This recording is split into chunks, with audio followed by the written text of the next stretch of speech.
Bonjour et bienvenue dans ce cours particulier. Il est particulier aussi bien pour vous que pour moi, car évidemment, puisque on ne peut pas aller à l'école, c'est à l'école d'aller chez nous.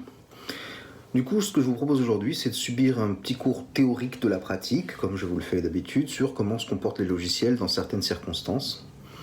Et ce qu'on va voir en priorité, c'est voir un peu du compositing simple, et surtout comment prendre un plan, le mettre par-dessus l'autre, le rogner, le masquer, etc.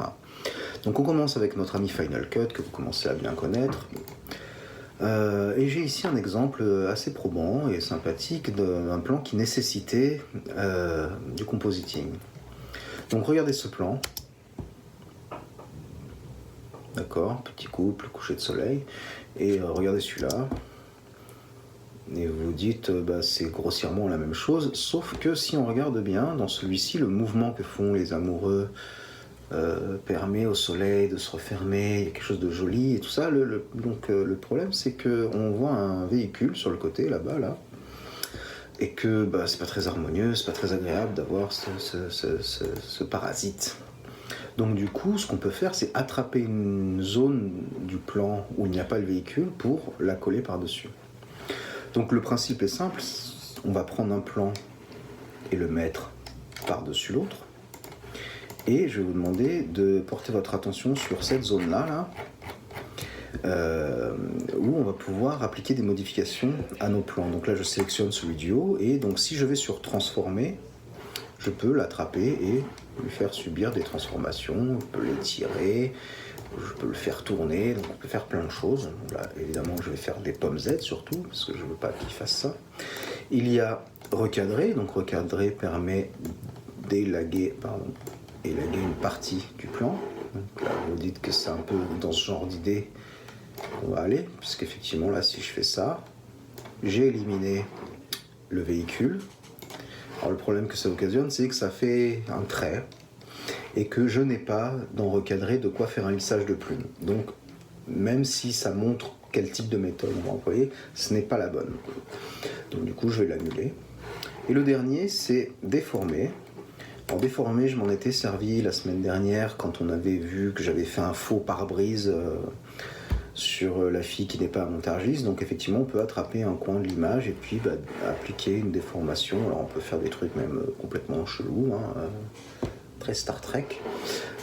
Mais à nouveau, c'est pas ça qui m'intéresse. Donc ce qui m'intéressait, c'est de vous montrer qu'on peut empiler des plans et puis leur faire subir des modifications pour que on puisse voir plusieurs choses et éventuellement cacher des choses. Alors, le truc, c'est que là, en l'occurrence, je vais dire que on va terminer, c'est pas tellement ça qui m'intéresse pour masquer le véhicule, c'est qu'on a carrément un filtre qui permet ça. Donc, on va aller dans Masque.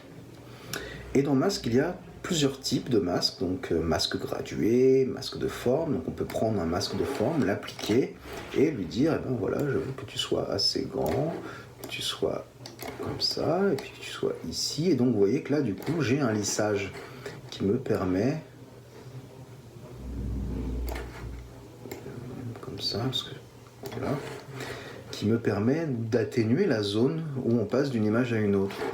Et ce que ça occasionne, c'est que, alors, bon, c'est pas parfait parce que je l'ai fait à l'arrache, mais dans le vrai film, ça rendait bien. Voilà, maintenant, on ne voit plus le véhicule. Alors évidemment, on peut faire un lissage plus ou moins grand, on peut vraiment maîtriser ça.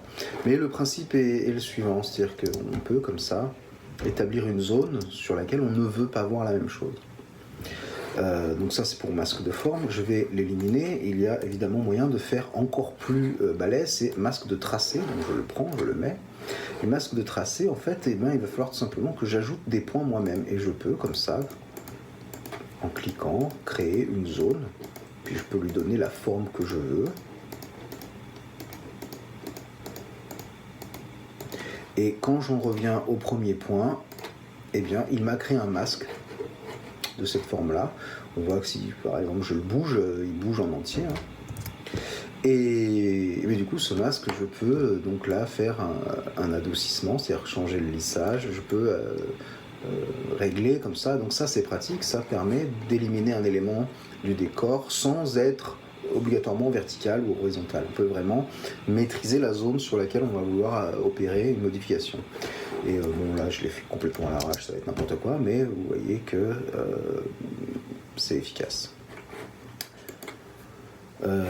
Évidemment, les points, on peut les bouger si on n'est pas content de notre masque. Et puis on verra, la semaine prochaine, on verra l'animation par image clé, et donc ça va changer votre vie, parce que vous pourrez même bouger ces points dans le temps. Donc si par exemple il y a un bonhomme qui se déplace, vous pouvez le détourer et animer les points pour que le masque se déplace en même temps que lui. C'est pas l'idéal, si vraiment vous voulez faire ça, ce sera préférable d'aller chez After Effects, mais c'est jouable sur Final Cut. Donc ça, c'est ce que je voulais vous montrer sur Final Cut. Et puis on va aller tout de suite voir comment Premiere se comporte avec le même procédé. Donc j'espère qu'il va se lancer vite. Et d'ailleurs en fait, j'aime bien rester comme ça, rien faire.